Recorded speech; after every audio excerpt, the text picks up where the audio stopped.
पक्षियों की दुनिया भी इंसानों जैसी होती है, जहां कोई ईमानदार होता है, कोई चतुर, कोई भोला और कोई होता है धोखेबाज। ये कहानी है एक ऐसे कौवे की जिसने अपने चतुर दिमाग से दूसरों को धोखा देकर अपना उल्लू सीधा किया, लेकिन आखिरकार उसे अपने कर्मों का फल मिला। ये कहानी न केवल बच्चों को बल्कि बड़ों को भी एक महत्वपूर्ण शिक्षा देती है।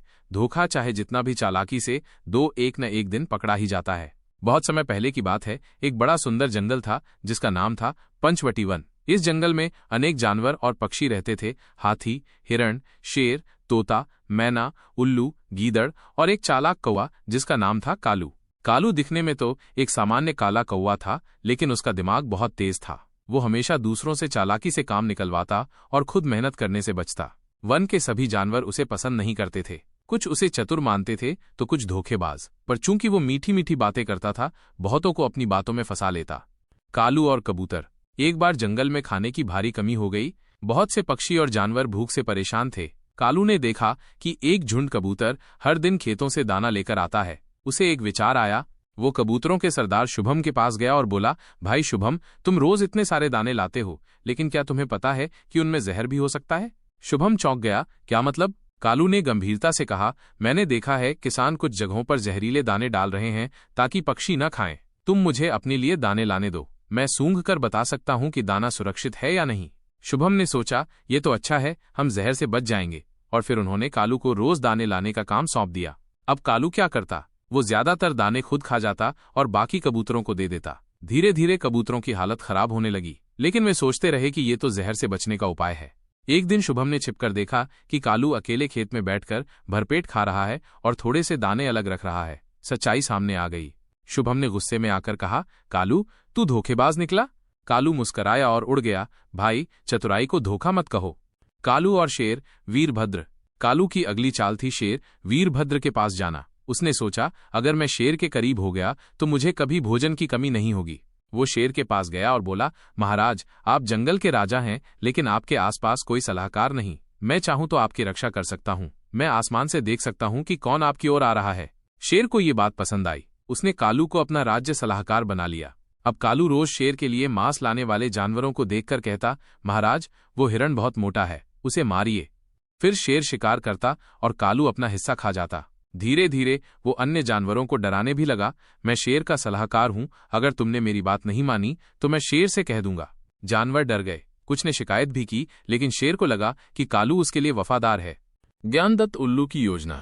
उसी जंगल में एक वृद्ध उल्लू रहता था, ज्ञानदत्त। वो चुपचाप सब कुछ देखता रहता था। वो जानता था कि कालू धोखेबाज है, पर जब तक कोई उसे रंगे हाथ न पकड़े, कोई कुछ नहीं कर सकता। ज्ञानदत्त ने एक योजना बनाई। उसने एक सभा बुलाई और कहा, हम सब मिलकर राजा को सच्चाई बताएंगे, लेकिन सबूत के साथ। अब सबकी निगाहें उस पर थीं। अगले दिन ज्ञानदत्त ने कालू को आमंत्रित किया और कहा, कालू भाई, हमने सुना है तुम उड़ते हुए बहुत कुछ देख सकते हो। हमें एक जगह से अमूल्य मोती मिला है, क्या तुम बता सकते हो कि वो कहाँ है? कालू को लालच आ गया। उसने कहा, हाँ, मैं देख सकता हूँ। वो उड़कर उस दिशा में गया जहां असल में कुछ नहीं था। उधर ज्ञानदत्त और कबूतर शुभम शेर को बुला लाए। उन्होंने कालू की असली चालाकियां दिखाईं, दाना चुराना, डराना, झूठ बोलना। शेर ने भी देखा कि कालू झूठ बोलकर कितना फायदा उठा रहा है। जब कालू वापस लौटा तो शेर गरज उठा, धोखेबाज कौवा, तूने मेरा विश्वास तोड़ा, अब तुझे दंड मिलेगा। कालू को शेर ने आदेश दिया कि वो पंचवटी वन से बाहर चला जाए। अब उसे कोई भोजन नहीं देगा और नहीं कोई उसकी बात मानेगा। सारे जानवर और पक्षी तालियां बजाने लगे। कालू शर्म से सर झुकाए उड़ गया। कालू का पश्चाताप और वापसी। कई महीने तक कालू अकेले उड़ता रहा। वो भूखा प्यासा रहा और उसे अपनी गलती का एहसास होने लगा। एक दिन वो नदी के किनारे बैठा रो रहा था। वहीं पास में कुछ छोटे पक्षी थे जो उसे देख रहे थे।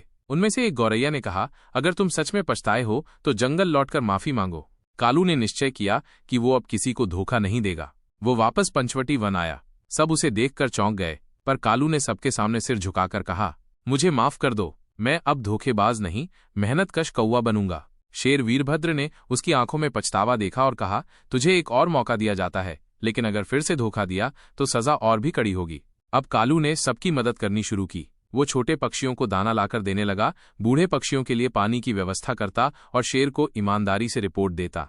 धीरे धीरे सबने उसे फिर से स्वीकार किया। अब वो धोखेबाज कालू नहीं, बल्कि बुद्धिमान कालू बन गया। इस कहानी से हमें ये सीखने को मिलता है कि धोखा देकर भले ही आप थोड़े समय तक फायदा उठा लें, लेकिन एक न एक दिन सच सामने आ ही जाता है। सच्चाई और ईमानदारी का कोई विकल्प नहीं। गलती कोई भी कर सकता है, लेकिन उससे सीखना ही असली समझदारी है। दोस्तों, अगर आपको हमारा वीडियो पसंद आया हो तो हमारे YouTube चैनल कार्टून हाउस को लाइक, कमेंट और सब्सक्राइब करें। धन्यवाद।